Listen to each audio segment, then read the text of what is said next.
here with Rich Greenberg today, talking about his new book, Surviving a Miracle, the extraordinary true story of a daring rescue along the Nepali coast of Kauaʻi. I remember this situation when it happened and reading all about it. It's a pleasure to talk to you today. Thank you. I'm grateful to have the opportunity to share the story with you. Introduce us to your family. Who was involved here? Yeah, so my name's Rich Greenberg, my wife, Carrie, and then our three children. Zachary at the time was 12. Samantha at the time of the hike was 9. And then our youngest, Marla, was 3. And then we had a family friend with us whose name was Steve Lloyd. What brought you to the trail? It was in 2014. We did a family vacation. We had our friend Steve come with us. I had hiked to Kauaʻi Falls twice on previous trips, but none of my family had been there, and I wanted to share the beauty of that location, eat a picnic lunch with them, and just enjoy that pristine area that I think is the most beautiful hike in the world personally.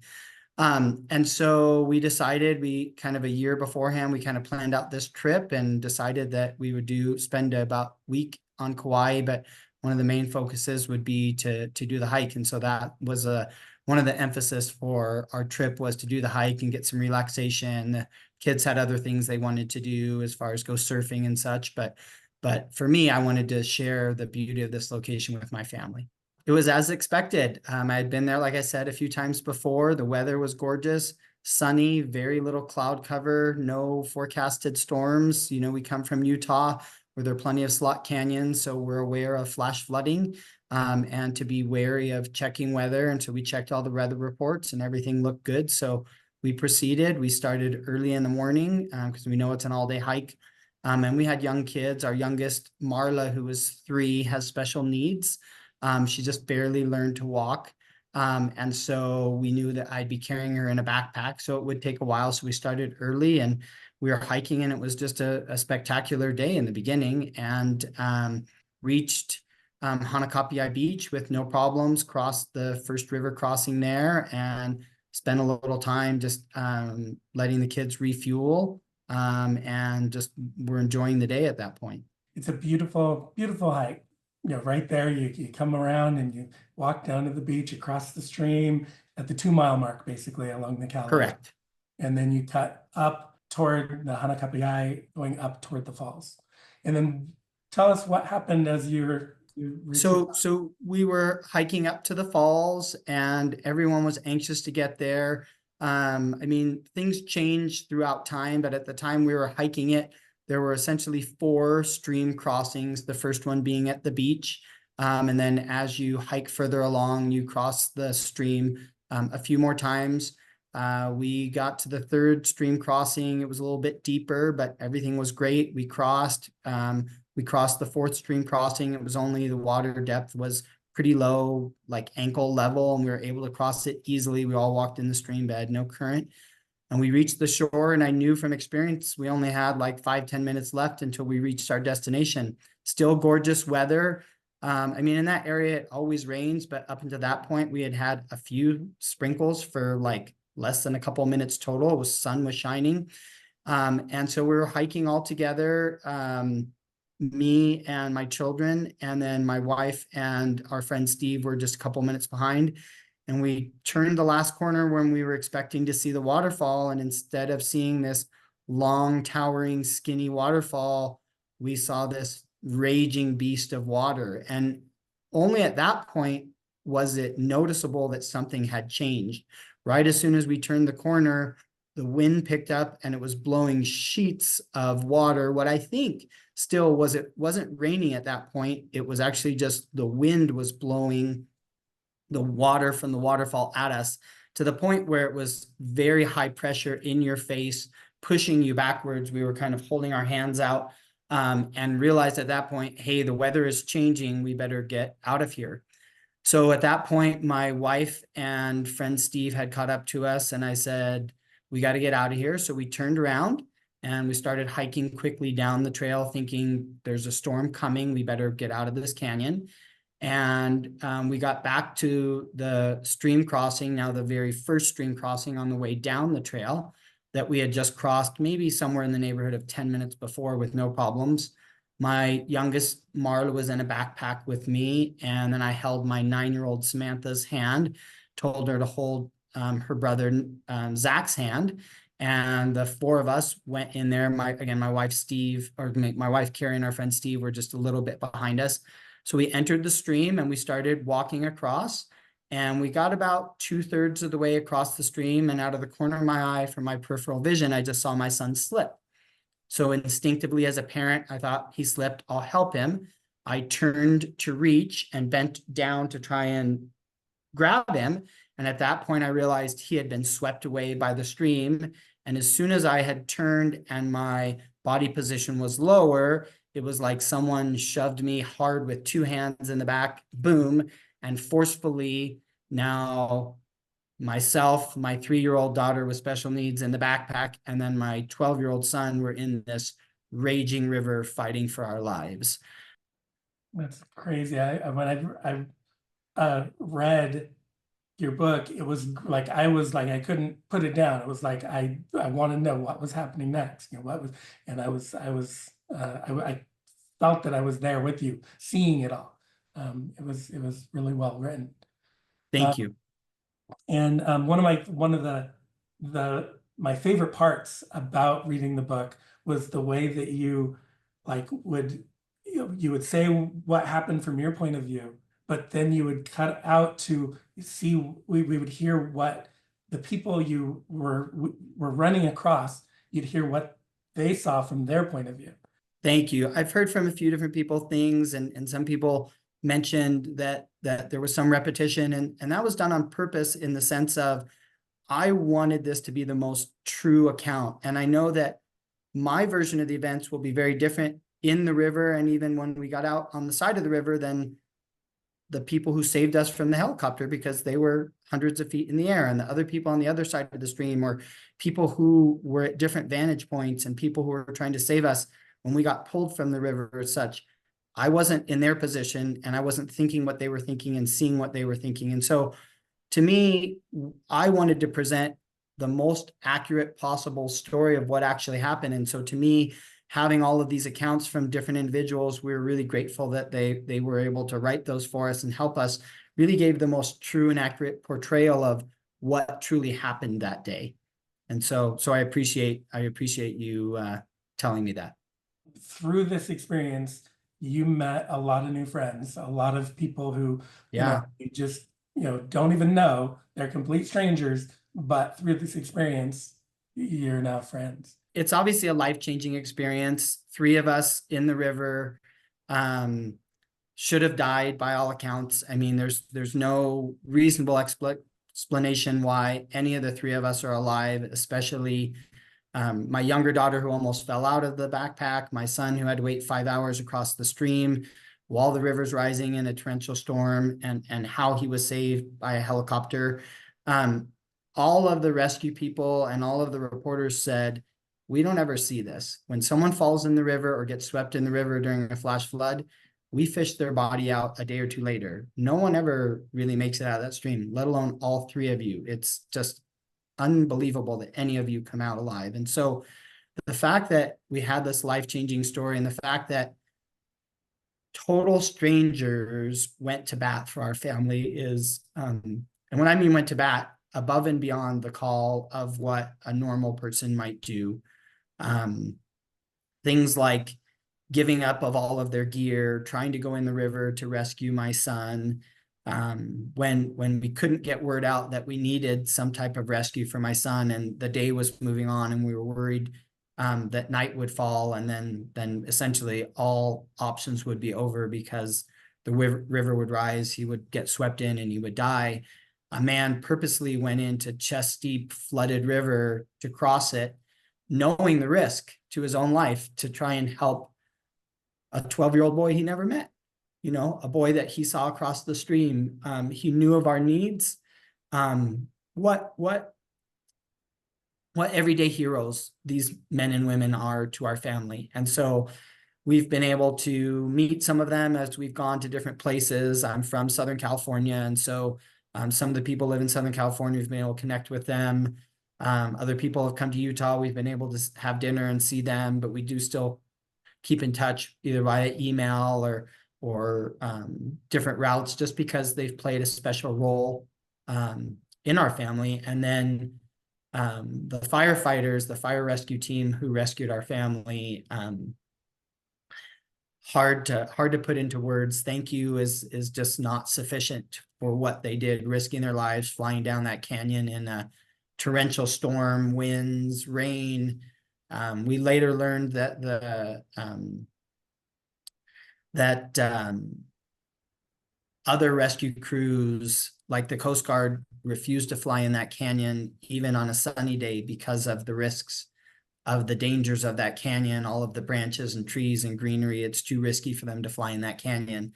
But yet here these men knew the risks in a huge storm, knew that there were people to be rescued, again, flying to help strangers, and they came in, and it was just amazing. And so we've become lifelong friends with these men and their families. We go back to Kauaʻi often and get to visit with them, and they've come to Utah, and it's just a special bond and a joy for us to be able to have that bond. When I was reading that, I was especially appreciative of your response to them, and that you talk about after it was over, and you going back and thanking them and taking them sandwiches to their stations, and they initially were like, well, we're just doing our job, type thing. And my dad is actually a fireman as well. And so I have always appreciated firemen and what they do. And so we, as a family, will go out to, like on Christmas or Christmas Eve, we'll go out and just take cookies or treats to the firemen who have to work, because I know they're out there saving lives, and Yes. they don't realize it. They just like, it's our job, but they are incredible people.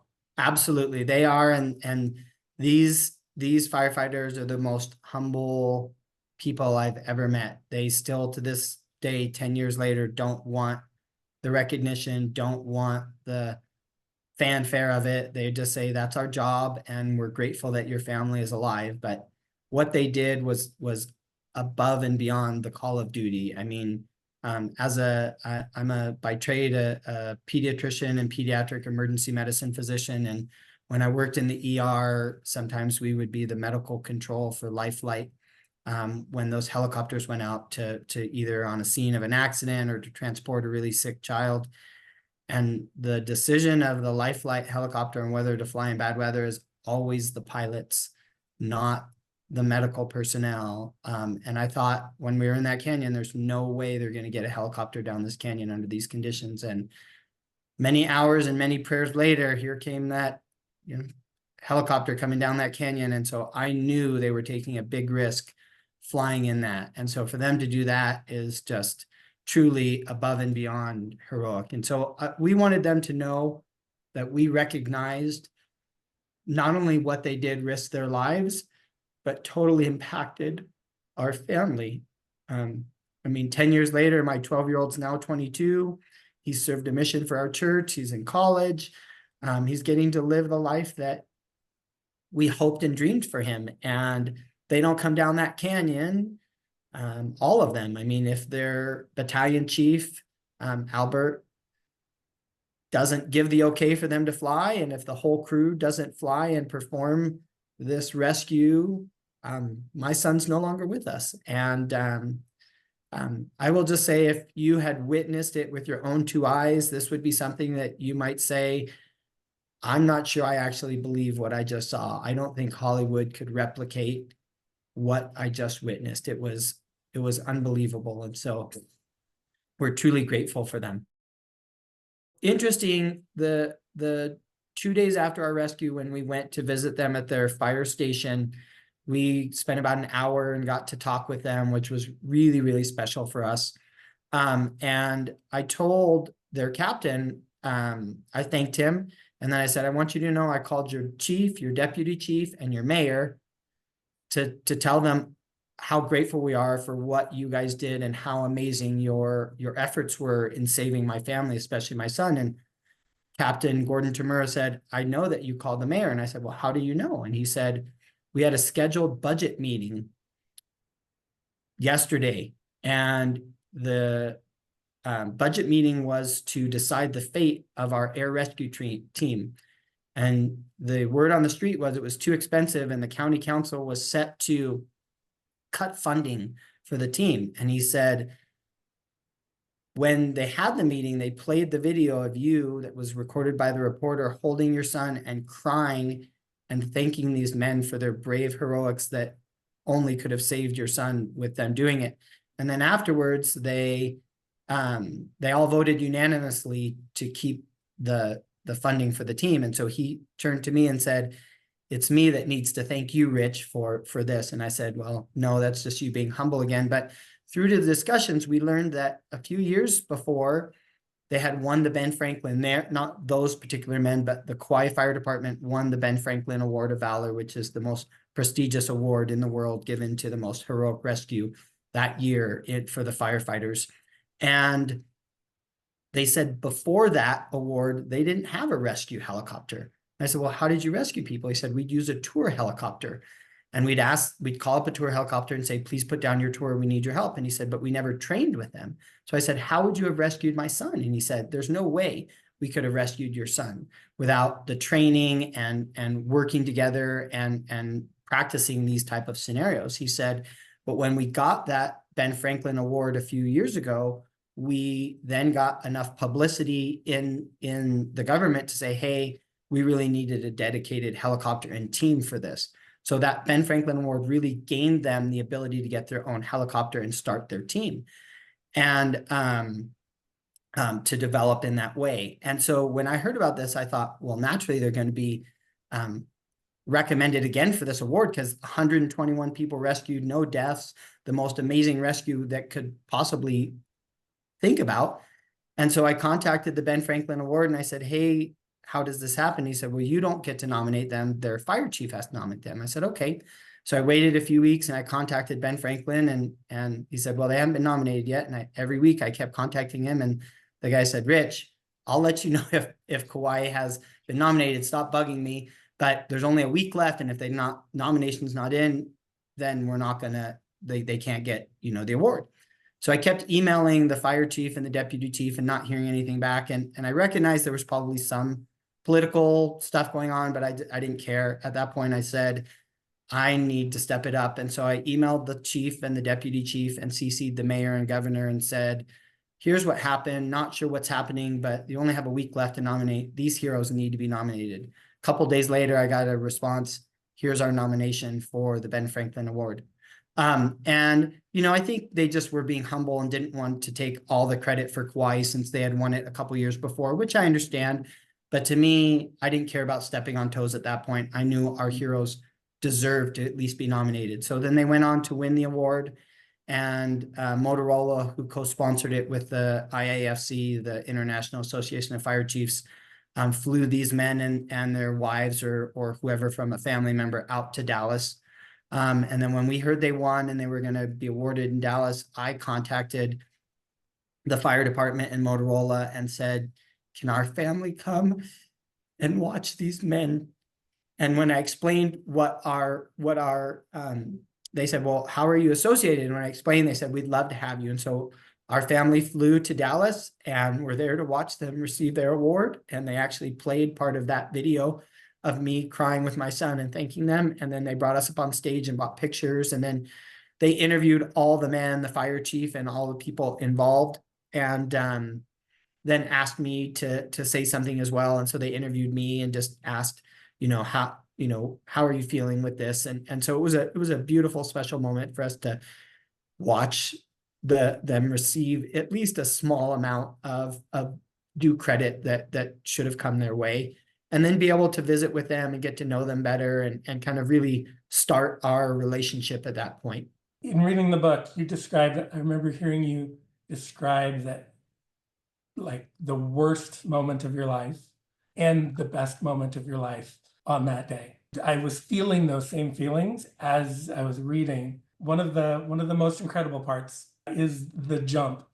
Can you explain where your son was for a while So- and then how that happened. Yeah, so just to go back with the worst moment of my life, when we were in the river, I was praying to God. I mean, I'm a believer in God and believer in miracles, and I wasn't saying formal prayers. I was just calling to God, please don't let my children die. Please don't let me die. But the gravity of the situation was just, it was hard to really understand. I knew there was a good chance we were going to die, but I wasn't contemplating hard on it. I was just trying to grab my son, try and call for help, do anything I could to try and help us. But once my daughter and I got pulled out of the river and my son had been swept further, then my mind realized, oh my gosh, this could be a reality. My son could be dead. And so that's what I call the worst moment of my life. And so I ran down that trail, bloodied legs, barefoot, running on rock trail, feeling no pain, sprinting as fast as I could, just calling aloud to God, God, please don't let him die. Please don't let him die, over and over again. And then truly by the grace of God, come to find that he's 40 feet across now this swollen river on a tiny little ledge. So across the river, there's kind of that sheer rock wall that goes up almost straight up, a tiny bit of an angle, but almost straight up a couple 100 feet. And somehow there's this tiny little 2 to 3 foot wide and 2 foot deep ledge carved out of this wall. And somehow, again, only by the miracle of God and with the help of angels, I truly believe, does he get on that ledge. I mean, he's 12, skinny, prepubertal, very thin, non-muscular, not super athletic. And here he is in this massive river with zero control of his body. And with his left hand, he somehow reaches up well above his head to a ledge and is able to pull himself out. I just don't, I mean, I've been back to that ledge and sat on that ledge, and it took me as an adult man all of my force a few times to pull myself up to that ledge. So how he makes it up there, I have no idea, except my only explanation is through the power of God. But we find him 40 feet across this ledge, and no way to get to him. The river is swollen. It's now the storm that has come that brought all this water that raised really quickly, that caused the flash flood, has moved downstream. And so now the wind is huge. It's pouring rain harder than I thought could ever actually rain. And it's so loud, you can yell to him, but you can hardly hear each other. And we're thinking, how are we going to get to him? And finally, the one person who I described earlier got across and called across, hey, there's a boy who needs help. They got word down the road, sent the air rescue team in, and they couldn't even see him. And so they landed on our shore and just grabbed the first person that they saw, put him in the harness. And we're screaming at the rescue worker, whose name is Aaron Hawthorne, why aren't you helping my son? What about the boy? And he's like, I couldn't see him. And so we pointed him out. He then rescued this man, probably rightfully so, because he was already harnessed up. And he said, I want to leave him there to have someone, a safe adult to bring your son to on this ledge that no one will be on, a few 100 feet, down the stream. And so then he radios to the pilot, there's a boy in the water, and he's talking really loud and really fast. And the captain said, slow down, I can't hear you, because he was so excited about needing to get this information. He said, there's a boy in the middle of the river, the other side, and you can't see him, but we need to get to him. And so what truly happened is the pilot was flying. There's no doors on this helicopter, looking outside the window. I come later to find out. And the man below, Aaron Hawthorne, the pilot's Cliff Cates, the man below Aaron Hawthorne is using hand signals, go this way, go this way. And finally he gives the kill signal like, hey, I'm in a good spot. And he's about as close as he can get. His body is chest deep in the river, being pulled violently down, but he's attached to the helicopter via rope. So he's stationary, but hard for him to gain any momentum. He's holding onto a branch out of the wall that comes, and he's about 4 feet from my son, and he's motioning to my son, like, try and come as close to the edge of your ledge as possible to let me get as close as possible. And we're just waiting there, watching what's going to happen. And all of a sudden, out of nowhere, my son leaps. And this man, Aaron Hawthorne, lets go of the branch he's holding, and in midair catches my 75-pound son and grabs him like this, wraps his arm around him, somehow is able, in that chaos, he can't put him in the separate harness that he's supposed to, because they're right in the river, and he's radioing, go, I've got the boy. And then he wraps his legs around him, because they have to airlift through all of these branches. And so if my shirt, son, or pants or whatever get caught on this branch, it'll just rip him away. So he's holding my son with arms and legs. And I'm watching like in pure disbelief of what has just happened. And then I'm watching as my son gets held by this man hundreds of feet in the air, 100 feet below the helicopter, but hundreds of feet in the air, just being taken away. And then I realized, I think this is going to be okay. And then finally I could get a little bit of peace and relief. And so I turned to the man who was on shore with me. His name is Nino, who was so valiant. Once he came to stay with us, he said, I'm not leaving here until Zach's off that ledge and you and Marla and Zach are safe. And so we hugged and embraced because it was a beautiful moment to see him saved. And then it was absolutely surreal. I've told the story many, many times, as you can imagine. I've written the book about it. I still can't actually believe that it happened. And then even more shocking is that it happened to me.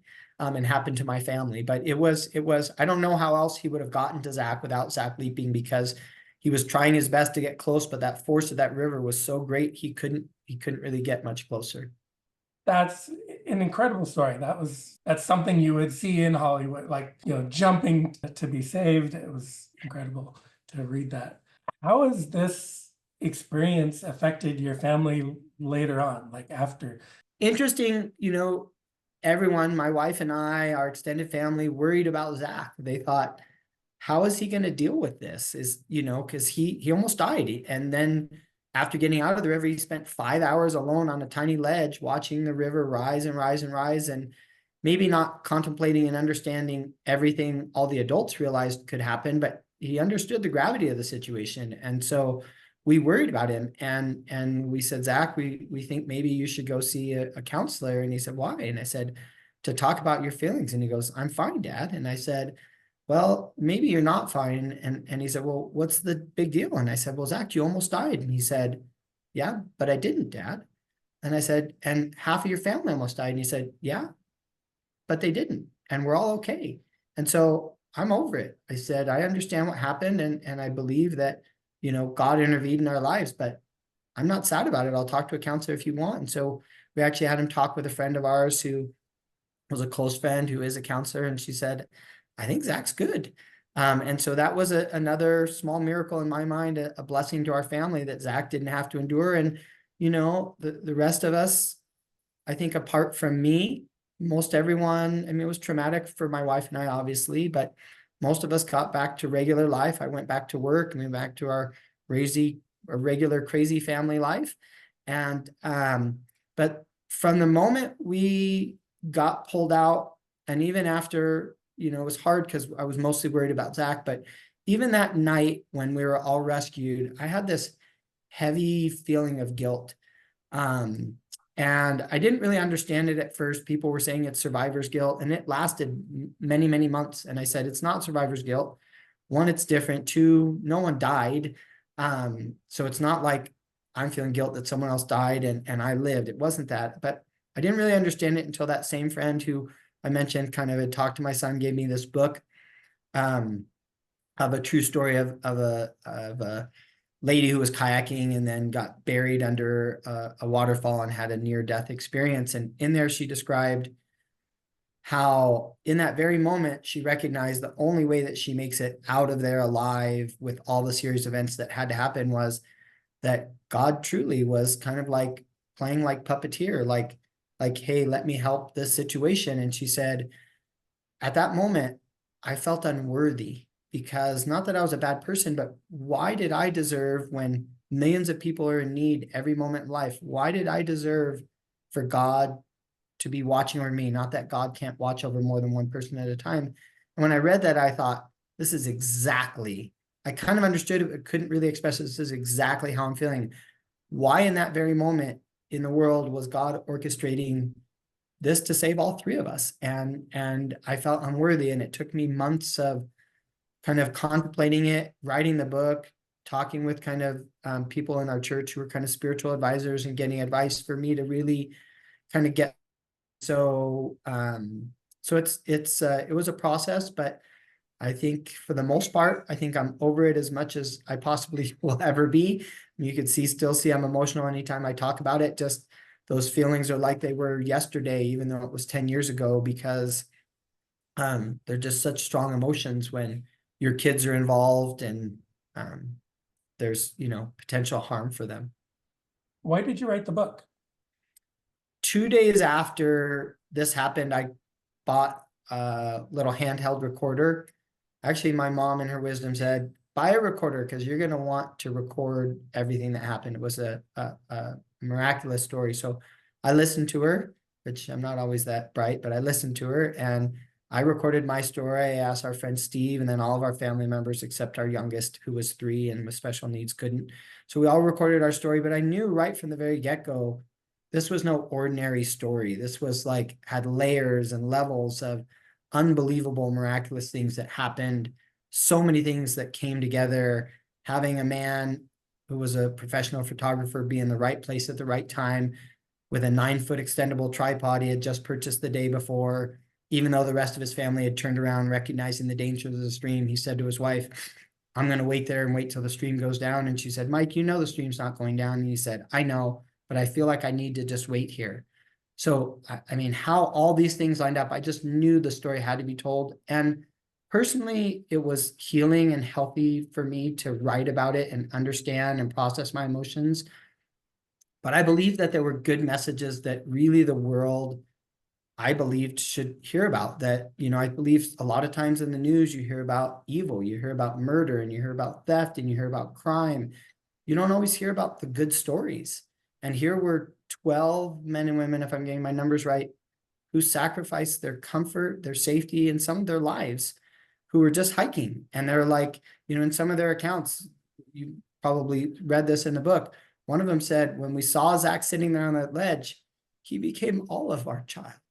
They were like, that's not someone else's boy. They had kids that age. They said, we looked at Zach like he was our own son. We could feel the empathy. And in that moment, we knew we had to sacrifice anything we could to help him and help your family.